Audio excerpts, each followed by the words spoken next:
everybody, and welcome to another episode, another edition. I was trying to decide which way to go, edition or episode, and it kind of became both. Of Believe TV. My name is Bruce Sampson, and I want to thank you all for joining today, whether you're watching live or on replay. Either way, it's all good. I encourage you to say hello in the comments field below. Just say hi and where you're saying hello from. But today, first and foremost, want to say a very happy Mother's Day to all of the moms out there. You are it. You are the reason that we're all here. And so thank you so very, very much.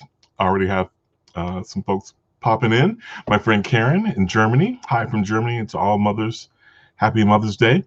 Miss Karen, I'm curious to know. I know we're kind of a half a day off from each other, but I'm curious. Is Mother's Day an American holiday, or is that something you celebrate as well? And do you celebrate at the same time that we celebrate it, or or is there another day in Germany that's Mother's Day? I'm just curious to know that. I don't think I ever bothered to ask anyone. Sometimes I think about certain holidays and wonder if they're celebrated other places as well. And yeah, so that would be interesting for me to know. I would love to know the answer to that. So, but Miss Karen is a regular viewer of the program, and I appreciate you so much.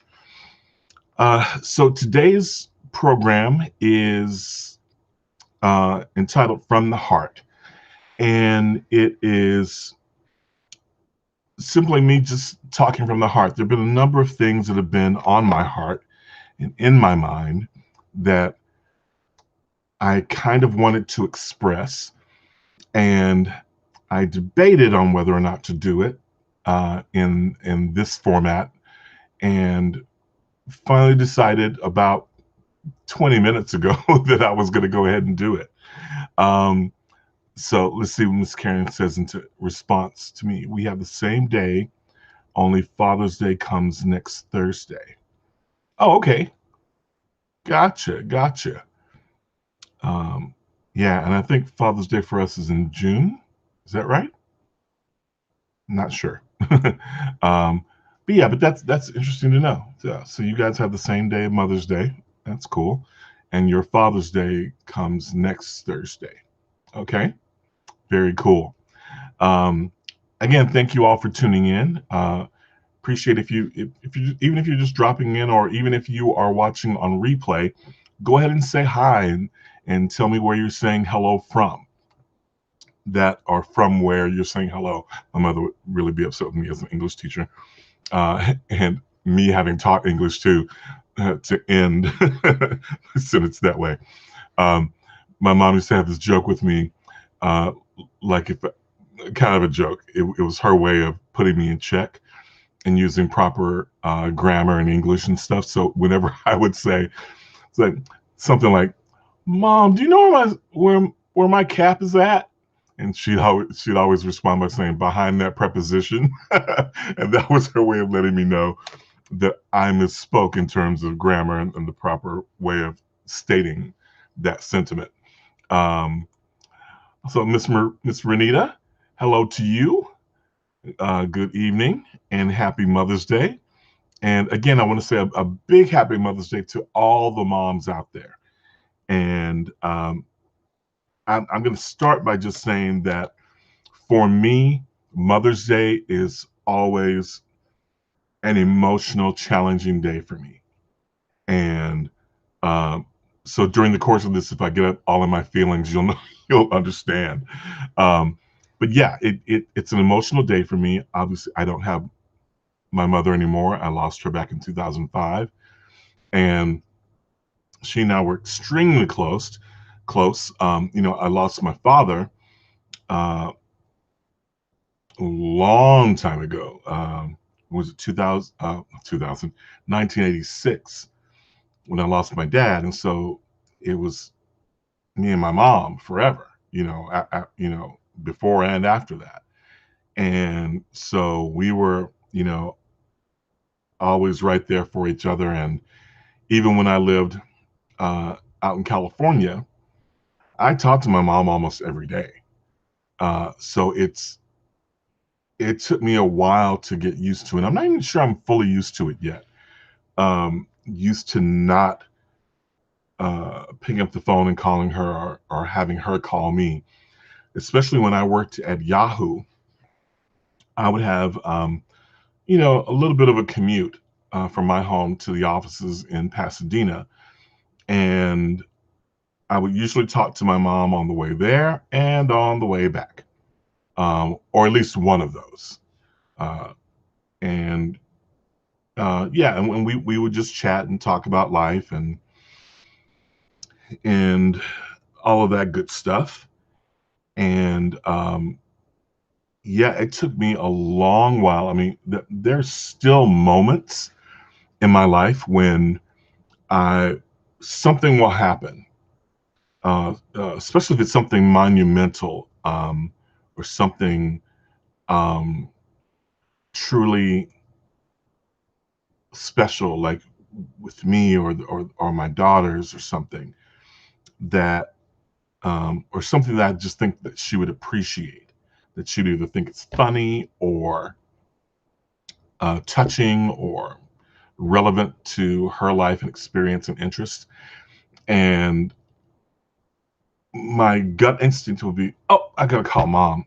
And then it'll take me a second and go, oh, I can't, you know? And same thing with my father too.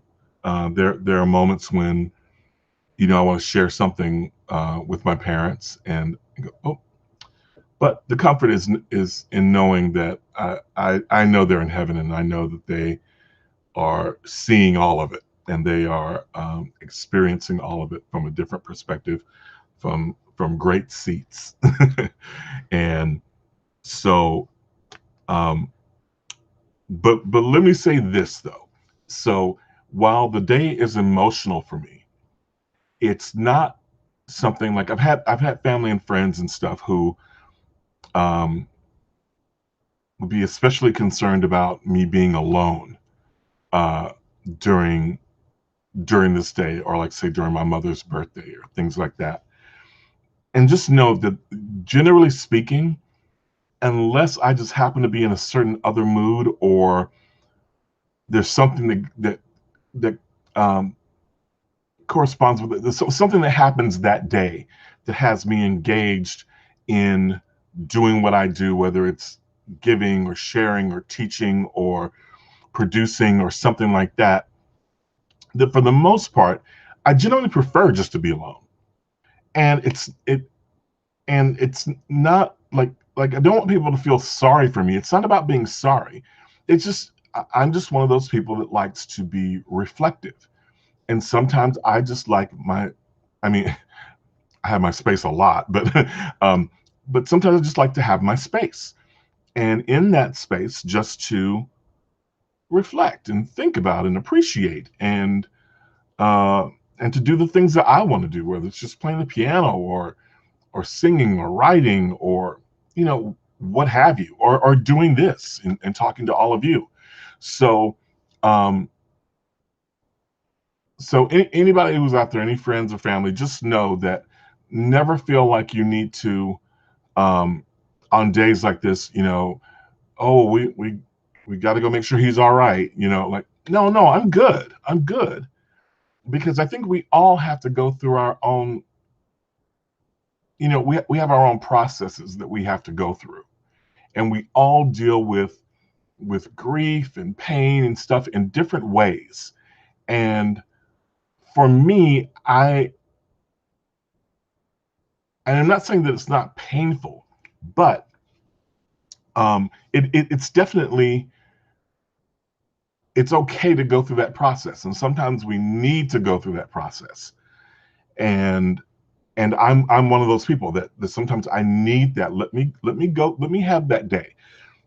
Just like there are some days when I jokingly refer to it as a pity party. That sometimes allow myself to have a pity party, right, for myself. That if I'm feeling down or for whatever reason, sometimes it's just depression, sometimes it's just exhaustion, whatever it is.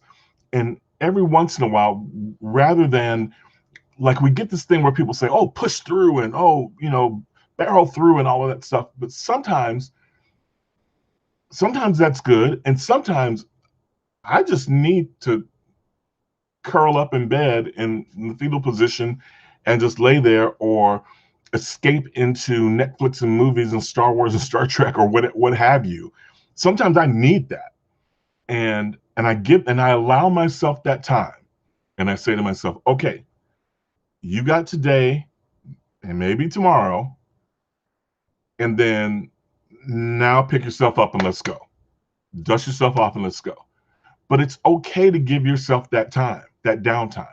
It doesn't always have to be push through. Oh, I can't, because that's when we don't allow ourselves to feel. And this is just my personal opinion, but we've got to allow ourselves to feel those emotions. That's who we are. We are human beings. We are feeling creatures, right? We are created that way. And that's not a bad thing. Now, it's a bad thing to wallow in it or to let it consume you over a long period of time. Yeah, that's bad. But to go through the process to experience it, I don't think is a bad thing. At least for me, it's not. And I think it's a healthy thing. And I want to say before I don't want to lose that thought, because I do want to come back to that in a second, because there's somewhere I want to go with that. But before I do that, I want to first acknowledge again my mom. I am so incredibly blessed, and I think about it all the time. I think of my mom every day.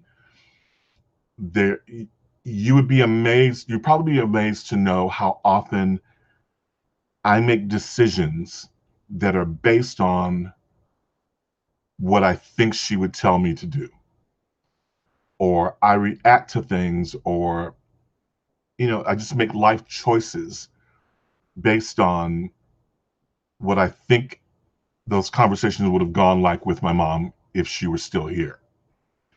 So that's how closely I am connected to my mom and my love for her.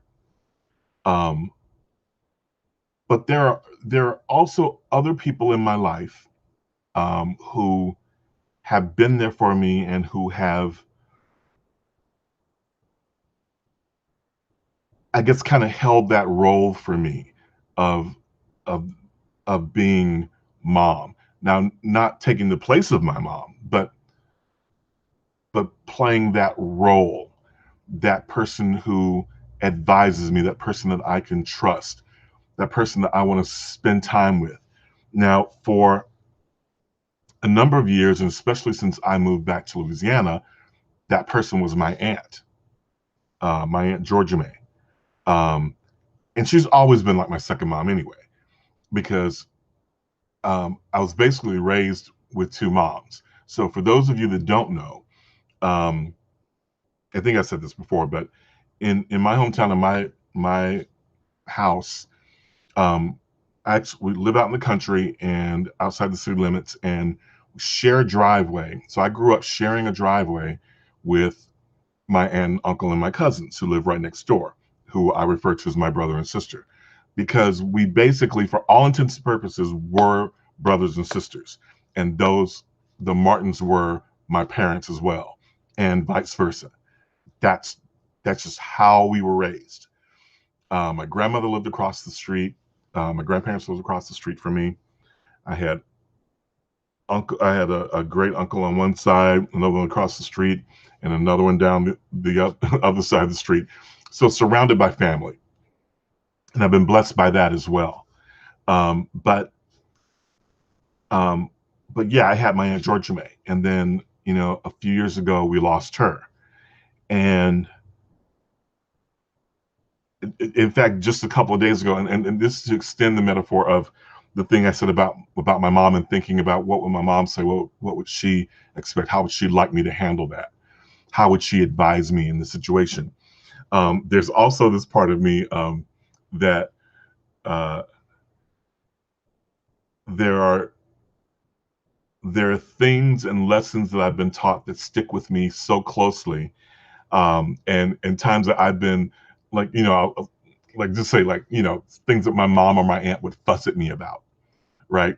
And one of the things that my aunt would fuss at me about, which is really just an extension of my mom because she would too, is wasting money or energy, right?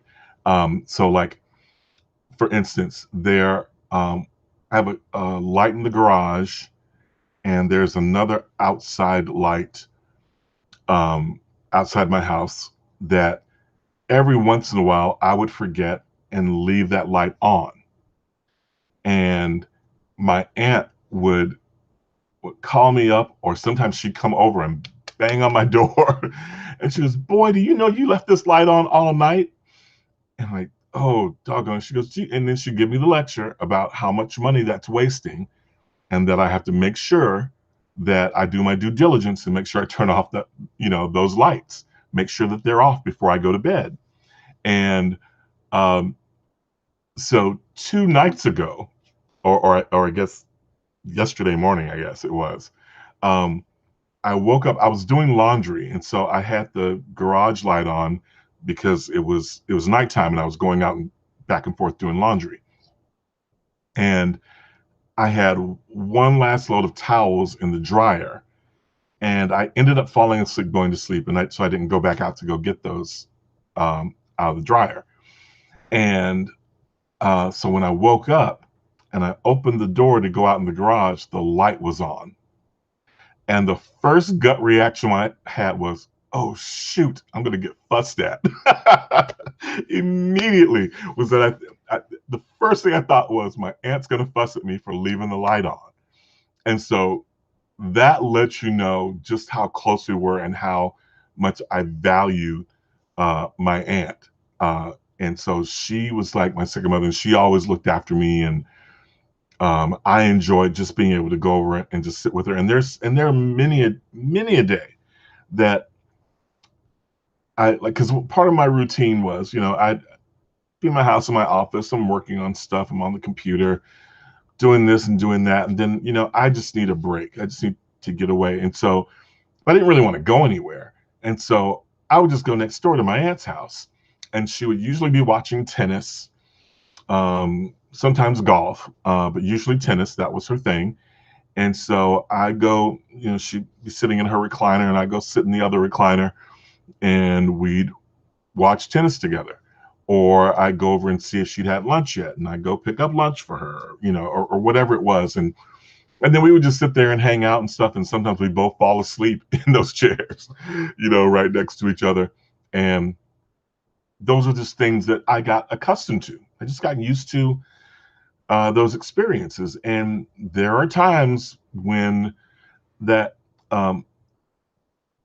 it's like that muscle memory kicks in. So for those who don't know, like, muscle memory is something that you're so used to doing something, a pattern or whatever, that your muscle memory kicks in and just does it without you having to think about it. So like riding a bike, swimming, like if you know how to swim, if for some reason you slipped and fell in the water, muscle memory would kick in, right? The same thing happens like with musicians. Sometimes playing stuff on the piano, like for me, playing stuff on the piano.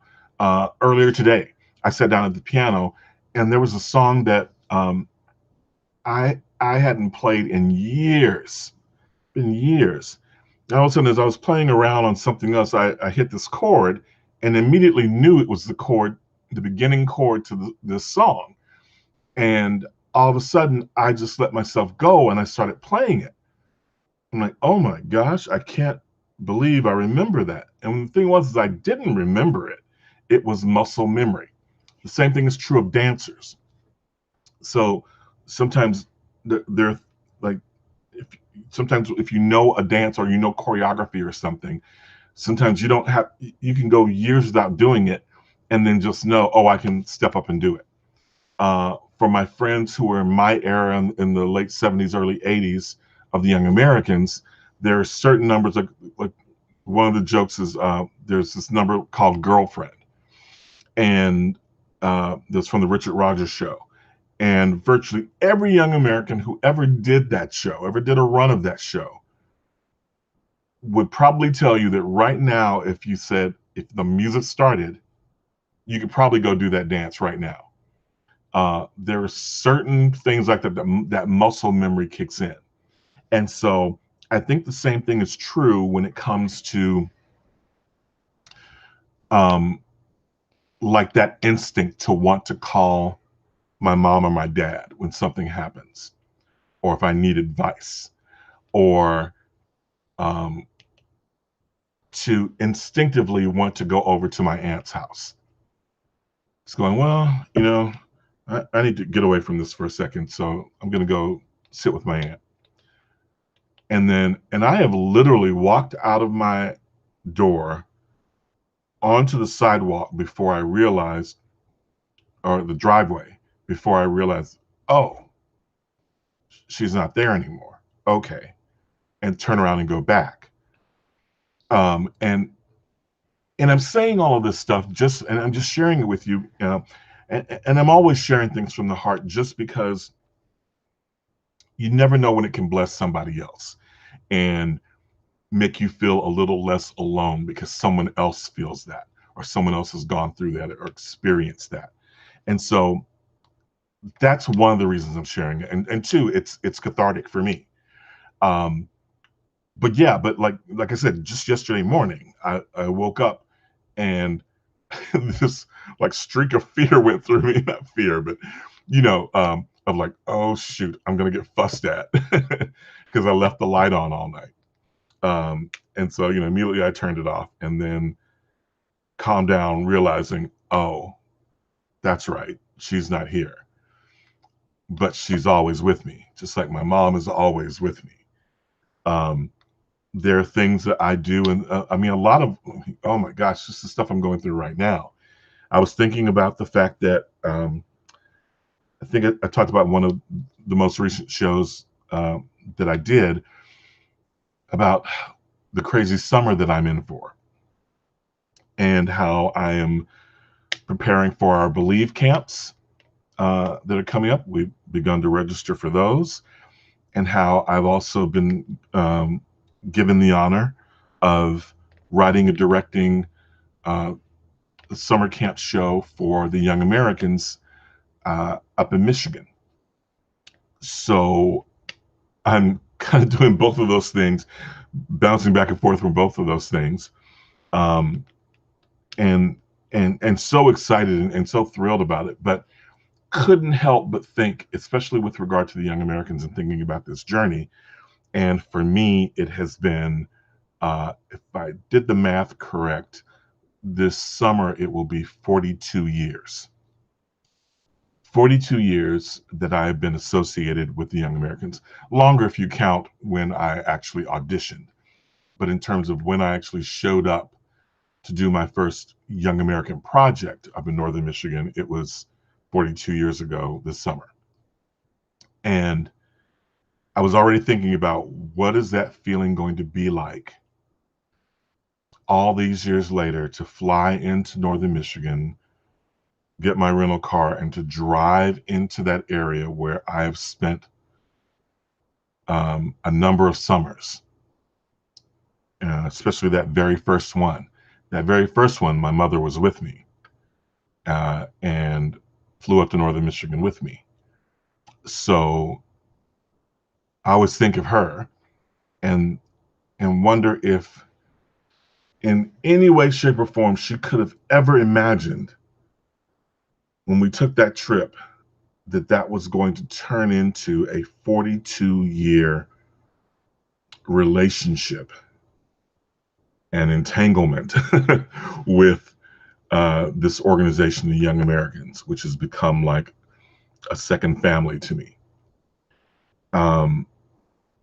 And so again, all of my feelings about, well, what's that going to be like? What's that going to feel like when that happens? I know one thing. I know it's a blessing. I know it's an incredible blessing. And, I talk all the time about how I analyze and sometimes overanalyze things, depending on your point of view. But I think that it comes from a good place. All those analytics come from a good place. It comes from a place of acknowledging and being thankful for my blessings, and thankful for how God works in terms of, tracing the steps and going, well, this wouldn't be happening had it not been for this, and then this, and then this, and then this, right? And going that for each of those things, God had to intervene and make sure that that thing happened, and that I talked to that person, or that the thing that preceded it that made me available for that opportunity. It's all that stuff. And sometimes I go down a rabbit hole with it, I admit. But for the most part, it is a way for me to say thank you, and to show appreciation for these blessings and these opportunities that I've been given, and to marvel at just how magnificent God is, and also to marvel at how incredible my mother was in supporting me and providing those opportunities, right? So for her to say, yes, you can go, and yes, I'll pay the money for it, and yes, I'll fly up there with you and pay that, and yes, I'll send you money, spending money and whatever while you're there, and in the years to follow, yes, I'll pay for this, yes, I'll support that. I think I told the story a long time ago about the lesson that I learned from my mom. The year was 1982 that I went up to Harbor Springs, Michigan, to perform in the Young Americans Dinner Theater at Boyne Highlands. And for whatever reason, I did not realize that we were waiting on tables, that it was a dinner theater. I knew it was called a dinner theater, but I didn't know that we were the ones waiting on the tables. And so it was kind of funny that, I got up there. I was, and I'll just briefly tell the story, but basically, they'd already picked the cast. I hadn't been involved with the Young Americans since the summer of '79, and didn't expect to ever be involved with them again. I thought that one summer was a beautiful thing. I'm glad I got a chance to do it, but I'm done. Even though I'd been given, Milton Anderson, the founder of the Young Americans, actually called me that following year after my first summer to ask me if I wanted to go with Young Americans to Japan. And my mom was not having that because that would have involved me having to go to California, missing some of school, and rehearsing with the Young Americans out in California, and then flying to Japan for the summer. And my mom's like, nope, that's not happening. But as God would have it, eventually I did make it to Japan, and I've been there several times and love that country. But anyway, so moving on. So 1982, all of a sudden I get a call saying, hey, well, we've got our cast, we're up here, we've been rehearsing, but I realized I'm missing a bass. I need a good bass, and I remember that you were a good bass. And so, singing bass, vocal part, and which blew me away. I'm like, how do you remember that from 3 years ago? And so asked me if I'd come and join the cast. And so I was like the odd man, because the cast was usually equal number of guys to girls, right? And so I was the odd number. And I don't remember if there were 16 in the cast or there were 18 in the cast, but I was the one that made it an odd number. Anyway, so I went up there, and immediately they threw me into rehearsals to try to get me caught up on everything. And I've got all this sheet music, and I'm trying to learn parts and everything. And then they're trying to teach me choreography and whatever. And in fact, when the director left, I hadn't learned all the numbers yet. And he said, this is enough to get you going, to get you started. And then when you have time, learn these other numbers, and then they'll stage you into it. And so anyway, so all my mind was focused on show, on performance, and learning steps and learning notes and learning placements and which microphone do I have and what do I move and what costume do I put on now and all that stuff. So doing all of that, and then all of a sudden they turn to us and they say, okay, at this time we're going to meet back here with the dining room manager. And I'm like, okay, whatever, so come back and we meet the dining room manager. And I thought it was just going to be like an introductory thing of like, hey, we want you guys to meet the people who work here, I'm like, okay, cool. Then all of a sudden, he starts to give us a tour of the kitchen. I'm like, why are you showing us the kitchen? Like, and showing us stuff backstage and stuff. And the more and more he's talking, I'm starting to realize, wait a minute, he thinks that we're going to be serving the food and cleaning up the tables and all the stuff. And so then finally I realized that's exactly what he expects us to do. And somewhere in my brain, I went like, whoa. I came up here to perform, not to wait on tables. So I called my mom and tell her, do you know that these people expect me to wait on tables?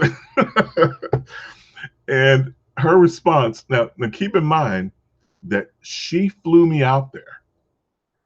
And there are a number of circumstances and things that happened just before that, including the fact that I was fresh coming out of the studio, the recording studio, doing my record. I just signed a record deal with, Rosemont Records in New Orleans. And so, and she put some money into that.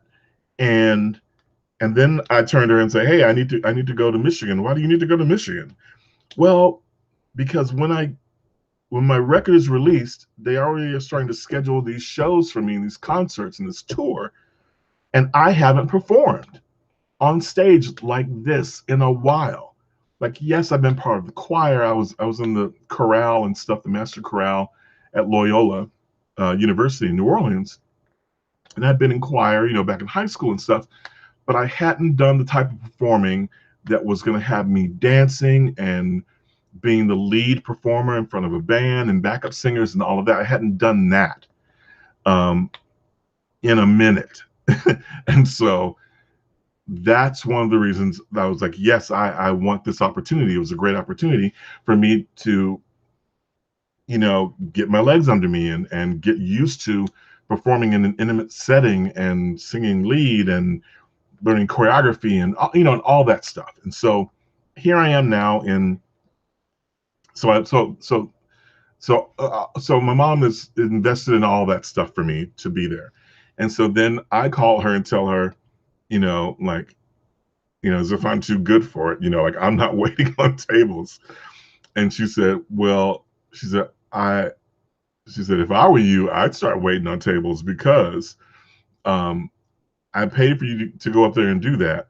You should have done your due diligence to find out what was involved in it. That's on you. And secondly, you've made a commitment to these people. So you need to follow through on that. And if you don't expect me to ever back you on anything again. Because if you can't be responsible and follow through on commitments to folks, then just because it's unpleasant and it's not your ideal situation, then I have no reason to continue to back you and support you. And I remember being shocked Like, I was sure my mom was going to have my back on this one, right? I was sure she was going to have my back. But no, but she did have my back in that she taught me the right lesson instead of just going, "Oh, my poor baby, let me get you on the next flight out," or whatever. And she realized the ridiculousness of what I was arguing and told me, to stick it out, suck it up, be a man, do what you said you were going to do. Even if there was an aspect of it that you weren't aware of, well, then that's on you. Then, shame on you. And next time, make sure you do your due diligence and find out, you know. And aside from all that, you're not too good for that.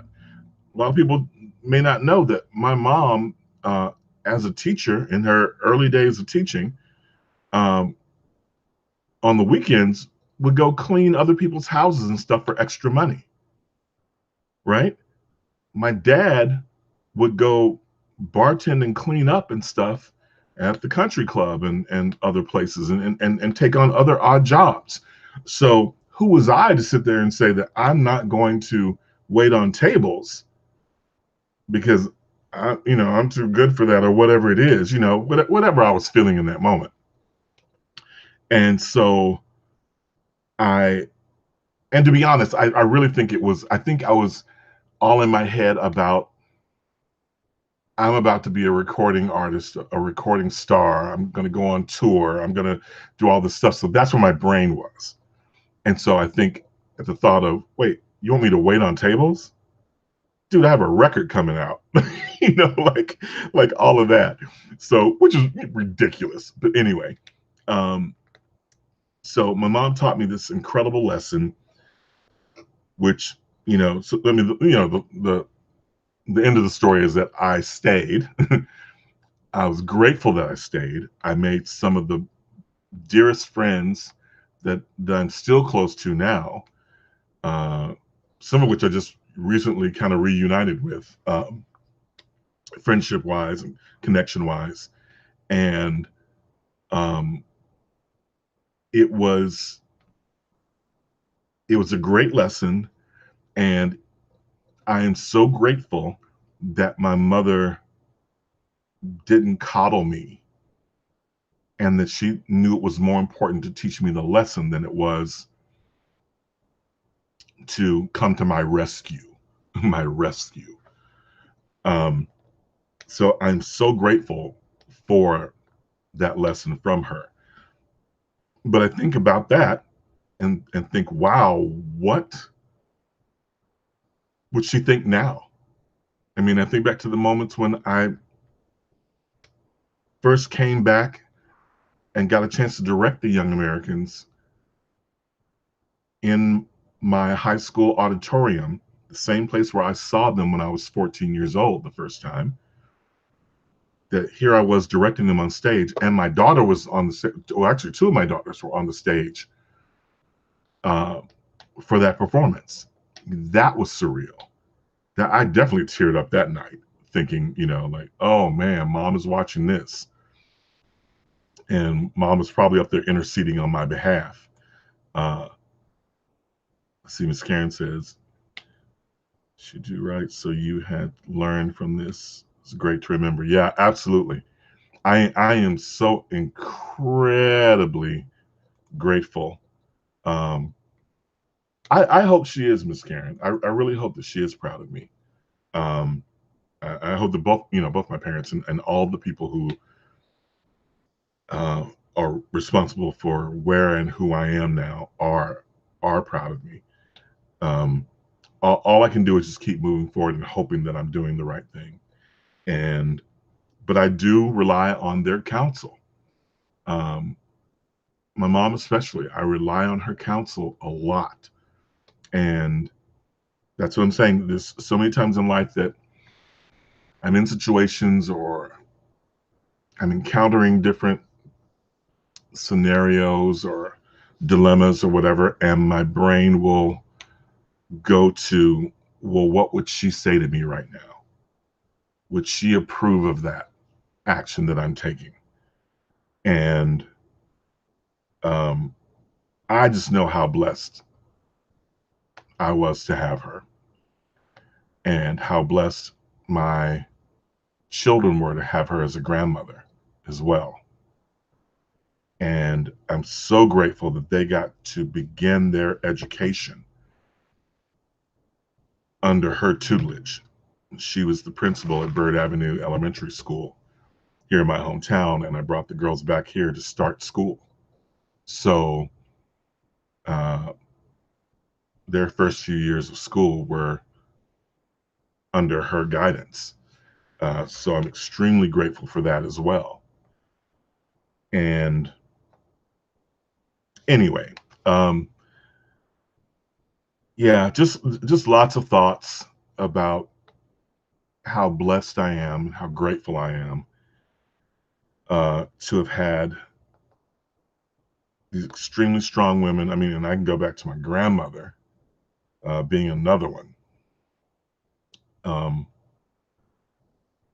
just being good people, strong people, people of faith that guided me uh, on my journey into adulthood. And I, I just can't imagine um, being more blessed than I am. So, so there's that. So the thing I wanted to circle back to is one of the things that my mom taught me, and my family in general, but my mom, my aunt, my grandmother, um, and my dad too. My dad too, in his own way too, was the sense of community and caring for others, which all boils down to our faith. But there were so many examples that I can look back at of my mom caring for other people and reaching out and being mindful of others. And despite how busy or how cumbersome it might be, or whatever she was going through at the time, she still made time for others. And that was a beautiful, beautiful thing. Yes, Miss Renita, she is definitely my angel. And like I said before, she interceding for me, that for sure. Um, Definitely intercedes for me up there. Because there's some blessings in my life that have just been like, are you kidding me? you know, the grace of God, but the intercession of my mother, for sure. Um, so anyway, that lesson has passed on to me, and I have made it my mission and my business for whatever time I have left on this planet to try to be there for others and to leave, to inspire, to encourage, to love, to lift up wherever I can, whenever I can. Um, I don't do it nearly as much as I probably should, but using my talents and gifts and what I've been blessed with to try to bless others. That is my goal. And one of those things is to speak to things that only in my adulthood have I gotten to the place of fully understanding that sometimes my voice needs to be heard or deserves to be heard, that someone will benefit from my voice. Because I can't tell you how many times throughout life that I wouldn't speak up about something because I'm sure everyone's already thought of that. I'm sure you already know. Um,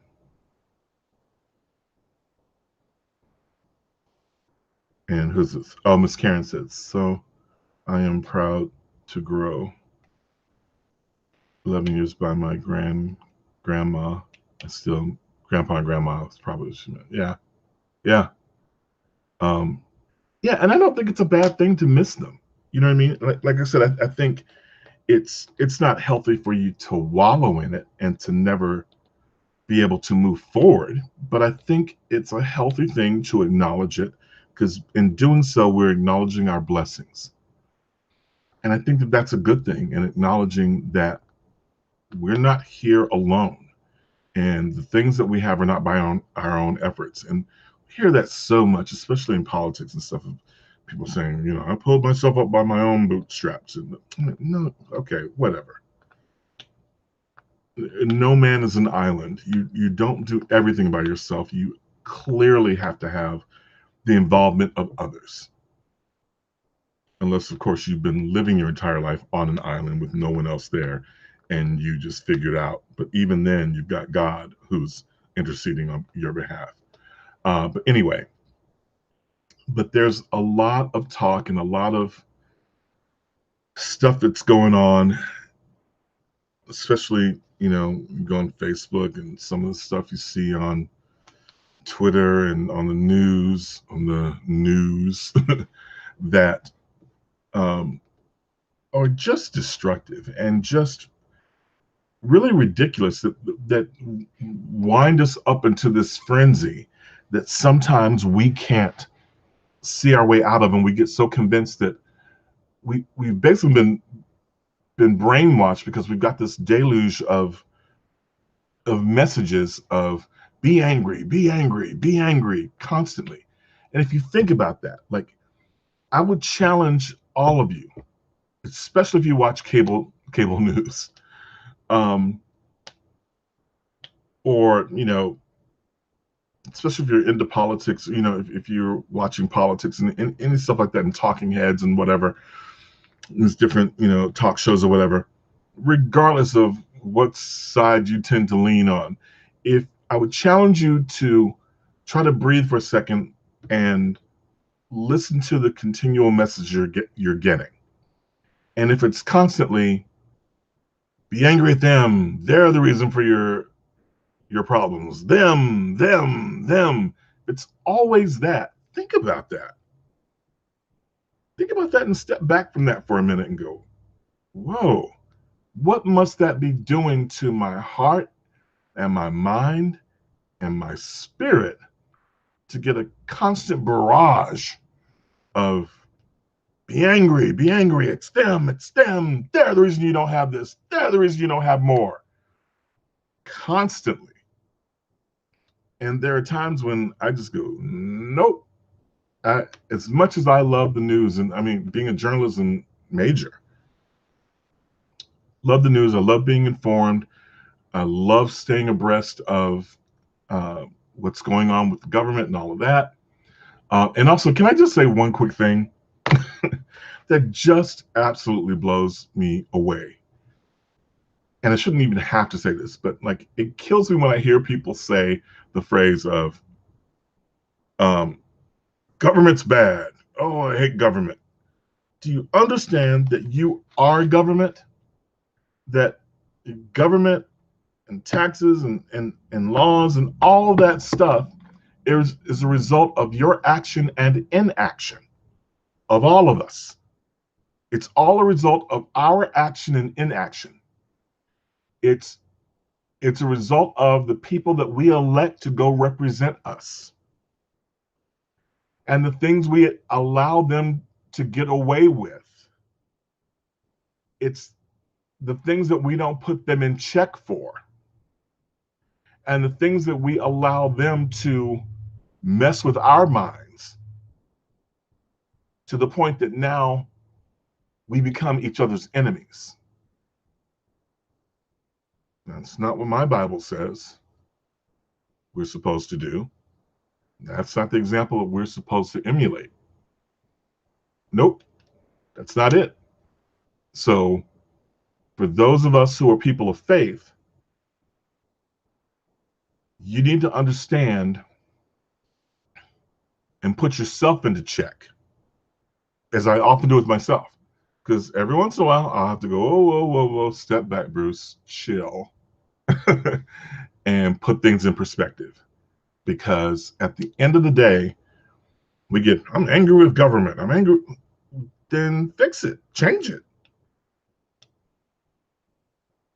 That's government's not this creature out there, and that's how we treat it. We treat it like it's this living, breathing being that we need to get rid of. It's like, no, government serves and does what you allow it to do, what you do by electing the people that you do, by allowing them to enact laws or policies or whatever that then don't serve us all. It's not this boogeyman out there. And that's what then blows me away and frustrates me. And I'm speaking about America, the Democratic Republic of the United States of America. When we don't vote and then we complain about the government. Again, I'll say it again.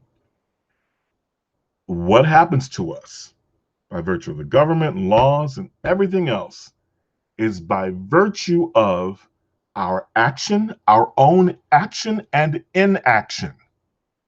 So when we elect the wrong people and don't hold them accountable, when we let them act as if they're our bosses, it's like, no, they work for us. We told them they can go do that. We are paying them. Our tax dollars pay these representatives and these officials. So they work for us. So this notion, we allow them to flip it on us. They come and beg for our vote, and they come and do the thing, and they do the song and dance and all that stuff. And then once they're there, then all of a sudden we're like, ooh, like they're royalty or like they're whatever, right? And obviously we have some good people who do good things, but we just have to get back to a place of understanding that we've been bamboozled, that we are continually bamboozled into this perpetual cycle of battle with ourselves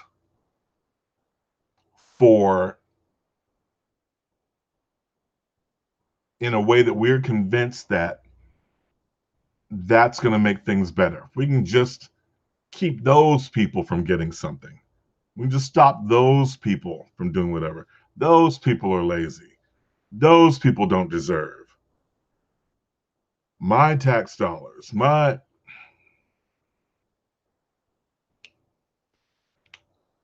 Where's the love? Where's the love? Where's the feeling? And here's the thing that I always think about, and I'm going to try to wrap it up with this, but here's the thing I use to always put this in perspective for me. Think about a newborn baby. There are a number of people that I know that have recently had newborns or who have young children. And when we see those young babies, do you see hatred in them? Do you see evil in them? So if we're all born in this state of innocence, then that means somewhere along the line, we must have been taught and indoctrinated into this other state that we've evolved into. And so if we're in this combative, warring state against one another, that's self-defeating. It's self-defeating. We've got to get back to the love, back to the innocence and understanding that all that stuff was taught, and that there are those who manipulate because they benefit from the division. They benefit from us being upset. They benefit, and oftentimes, and this goes for some of our representatives, from not actually doing their job. by convincing you that we got another problem. And the problem is your neighbor across the street. That's the problem. No, I'll deal with my neighbor. You go take care of fixing those bridges. You go deal with making sure that we're protected. You deal with those other things, the things we sent you there for, that we asked you to do on our behalf, to represent us. All of us, not just a segment that we know better than everybody else. So do what we say. No, no, no. All of us. What's in the best interest of all of us. And so we need to understand that government boogeyman that we're so afraid of and we're so angry with and we want to get rid of and all of this stuff, is like, it's you. And until you're ready to take part, join in, speak up, stand up, call. I mean, how many times have we heard the thing about calling your senator or your congressman, right? Or your alderman or whoever, right? Councilman, whatever. How many of us actually do that? How many of us actually do that? And isn't it funny that Congress routinely has a low, in terms of opinion polls and stuff, they have a low standing. Have for years and years and years and years and decades upon decades. And we always complain about it. But for some reason, we're always okay with our guy. And most of it's just because we're too lazy to demand more and to ask for more and to participate in the process. We want to go, okay, I did my thing, go, that's what you guys are there to do, fix it. And then if there's a problem, it's not our guy, it's got to be someone else's guy. So let's keep sending back our guy, but not the other guy. And obviously I grant that that there are good guys. Don't get me wrong. But when we play these political games of the political parties, it's so dangerous. And I don't think that we realize just how precarious a position our country is in. It's unique. And if we aren't good stewards of it, we could lose it. And we got to be careful that we don't continue to allow ourselves to be bamboozled and hoodwinked into thinking that each other is the enemy.